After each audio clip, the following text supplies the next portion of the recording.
ডাক্তারের জন্য উপহারের ডালা নিয়ে হাজির ঔষধ কোম্পানির প্রতিনিধিরা। সাংবাদিকের ক্যামেরা দেখেই ভোদর দিলেন তাদের একজন।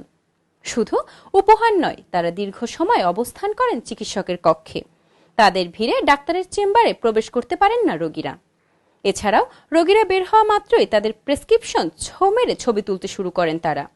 বলছি রাজধানীর সোহরাওয়ার্দী মেডিকেল কলেজ হাসপাতালের কথা।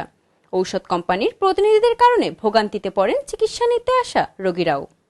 এখানে আমরা প্রেসক্রিপশনই বেরোতে পারি না, কিন্তু তারা এত বিরক্ত করে, জোর করে ঢুকে যায়। আমাদের মানে না, তো কখনো ফার্মেসির লোকেদের দেখা মানতেও চায় না। আমাদের পিছনে পিছনে দৌড়াইতে দৌড়াইতে মেন গেটে জায়গা।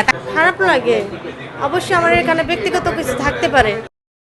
হাসপাতালের 100 গজের ভেতরে ঔষধ কোম্পানির প্রতিনিধিদের অবস্থান না করা নিয়ে সুনির্দিষ্ট নিয়ম থাকলেও নিয়ম নীতির পরোয়া না করে সোহরাওয়ার্দী মেডিকেল কলেজ হাসপাতালের আউটডোরের ভেতরে সকাল থেকেই অবস্থান করতে দেখা যায় তাদের। একই সাথে হাসপাতালের রোগীদের দাঁড়ানোর জায়গায় গাড়ি রেখেছেন তারা। গাড়িগুলোর মালিককে খুঁজে না পাওয়ায় হাসপাতালে কর্তব্যরত আনসার সদস্যদের এ বিষয়ে প্রশ্ন করলে তারা কোনো সুনির্দিষ্ট তথ্য দিতে পারেননি। আমি এই প্রশ্নের উত্তর আমি দিতে পারবো না।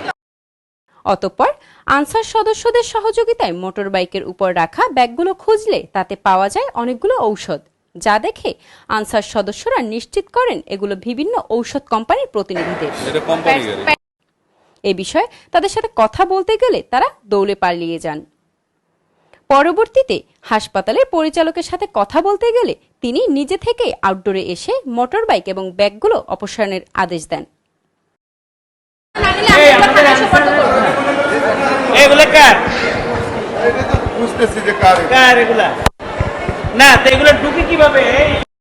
রাজধানীর সোহরাওয়ার্দী মেডিকেল কলেজ হাসপাতালে ঔষধ কোম্পানির প্রতিনিধিদের এমন আচরণে ক্ষুব্ধ রোগীরা। দ্রুত এ বিষয়ে সমাধান চান তারা। পাপড়ি হালদার, কালবেলা, ঢাকা।